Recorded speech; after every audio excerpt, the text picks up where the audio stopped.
This is Steve Cardenas, a.k.a. Rocky the Red Power Ranger, and you are watching Smart Tank Revolution. Ladies and gentlemen, welcome back to the Smart Tank Revolution, where we always kick out at 2. I am your host, flying solo from the other side today. The Oracle, the one, Joey Business. And it's been brought to my attention from one of our viewers, and I use the term loosely, one of our viewers, a good friend of mine, that I don't do enough of these, that I leave Donnie in the lurch, that Mr. Wonderful is off on his own excursion and he's not backed up properly. So I figured to rectify that today, I would do something, dust off the old mic, dust off the old knowledge bank, and do another installment of our famous The Essentials. And it's been a long time.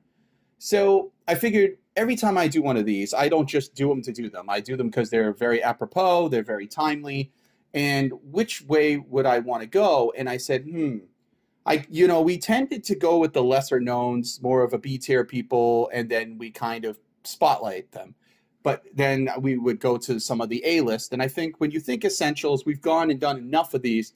Hell, we did Hulk Hogan, so the cat's out of the bag, we've jumped the shark with it. Just let's go for the gusto. And I figured it's been a long time overdue. Why not do the Beast, Brock Lesnar? Because when you talk about essential to the WWE and everywhere he's gone, he's everything to that word to a T. What he's been able to do in 20 plus years of being a rookie in OVW to, bashing his way onto WWE TV, to conquering UFC, to back to WWE, and basically become one of the smartest businessmen in the wrestling game outside of Terry Bollea, Hulk Hogan, is nothing short of astounding. So how wouldn't he be essential? And I figured it's a very timely situation with the fact that you have the merger between WWE and UFC via Endeavor. Brock Lesnar's probably going to be spotlighted a little bit more than ever. Also Ronda Rousey, I would say, too. Bank on that. And I'm excited because I'm a big Ronda mark. So I said, okay, let's do this. Now, I'm a little rusty. It's been a while, so I had to look up the criteria, actually, and figure out how we do these. And first categories are based on, the scales are based on Bret Hart's Autobiography, My Real Life in the Cartoon World of Wrestling, where he rates everything on a scale of, a typical 1 to 10, 1 being the worst, 10 being the best. And there's 3 categories, and then we have 3 categories that follow suit, that are created by Donnie, and I seem to think, as always, that our rating skills and our categories are much better, but teach his own. So the first one is Wrestler's Look, scored from a 1 to 10. God bless Donnie, he puts down actually, in quotations and, what it actually means, even though, hey, Wrestler's Look is pretty transparent, right? Scored from a 1 to 10, the physique, the appearance, and presentation of a wrestler. So basically, what your thoughts are the first time you get a glance at these guys through the curtain, but I always say, what would your thought be if you ran into them at a Foot Locker or something to that effect? Like, would you still have that impression of them outside of the music and the curtain? So Wrestlers Look, 1 to 10. Ever since Brock came in, he's been a physical specimen. He's been something to behold. He's like a harken back, a throwback to the mega giants of the 80s. He would have been the ultimate heel in the 80s, even though he became the ultimate heel in the millennium and currently. So score from 1 to 10. How can you give him anything but a 10? You can't. The guy, head to toe, looks like a gladiator. Looks like he's born for this. Whether he likes it or not, this is what he was born to do. So I give him I give him a 10. Promo ability. Here's where it gets interesting.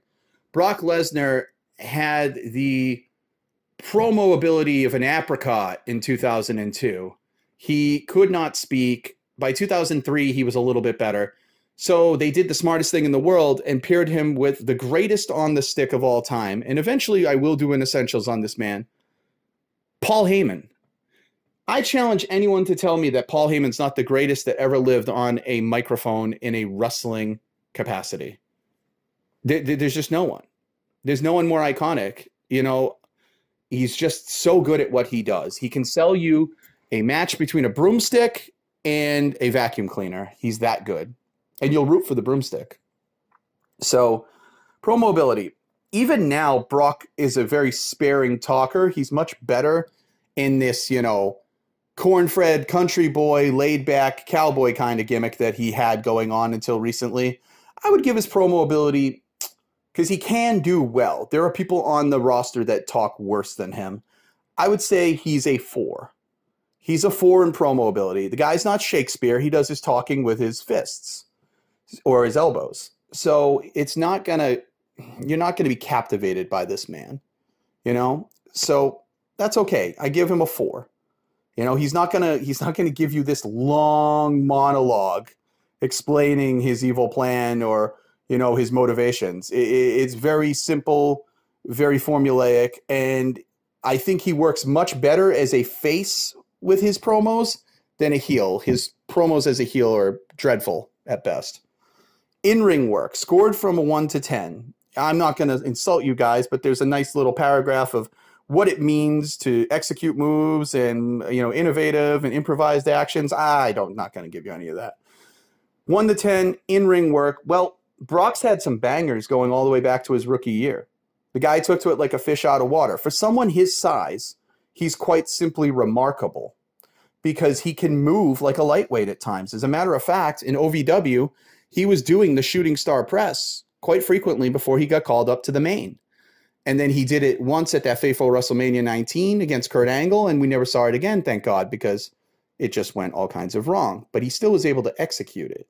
For a man that size, it's quite impressive. The only other person of size that really, really gets me when I watch him in the ring is Kevin Owens. That guy can just flow like poetry for his size and body, and it's just incredible. But we're not talking about Kevin Owens. We're talking about Brock Lesnar. In-ring work, I'm going to give this man a solid 9.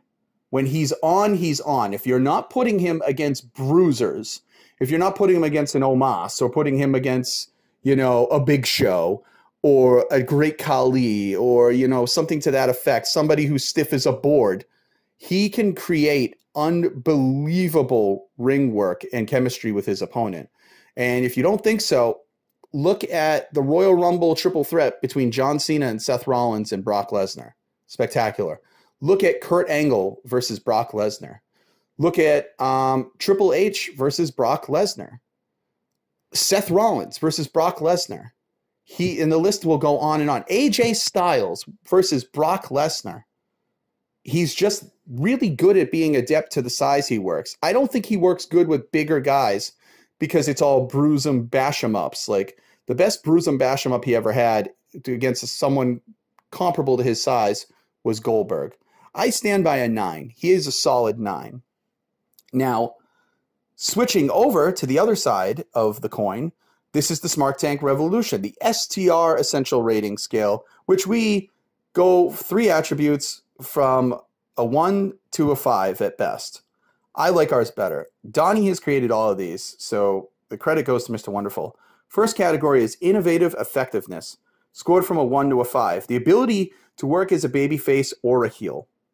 This is the toughest category, I feel, every time I judge people, because almost everybody on that roster, you're there for a reason. You're picked. You're not, it's the NFL. You have the chops, but not everyone shines. Most people, I would say the majority, are much better at working one or the other, either a heel or a face. Very rarely can people do both. Brock is a much better heel, but I will say with a caveat that I enjoy him on an entertaining level as a face a little bit more, just because he's very whimsical and he doesn't, there's not much to it. He's just carefree. His heel work is extremely good. And he has evolved over the years that without Paul Heyman by his side, he's still extremely good. Like I said, he's not going to give you this riveting promo that's going to be rated in Cultaholic's top 10 at the end of the year, but he is going to give you a great spectacle and a great match, and he will get you invested because just the presence of Brock Lesnar gets you invested. And if you don't believe me, Omos versus Brock Lesnar at this past WrestleMania. No one would give a shit if Omos was in any other match, but because Brock Lesnar was like having 2 kaiju monsters go at it, like you just were invested. Was it great? No, it wasn't. It was very short. It was meh, but it was better than he would have been with other people. And I mean Omos, not Brock. So his effectiveness, this means the ability to do both. I'm going to have to give him a 2. It's low because he is much more adept at being a heel than he is a face. He's just, the ability to bounce between is very rare. There's a few people that can do it. Vince McMahon is one of them that can do it flawlessly like a jump rope. You know, he could be a heel on SmackDown, face on Raw, and vice versa. You know, Ric Flair can do the same. Certain people have the ability to do that, but Brock is not one of them. Classic matches, classic rivalries. Well, I kind of let the cat out of the bag with my earlier explanation.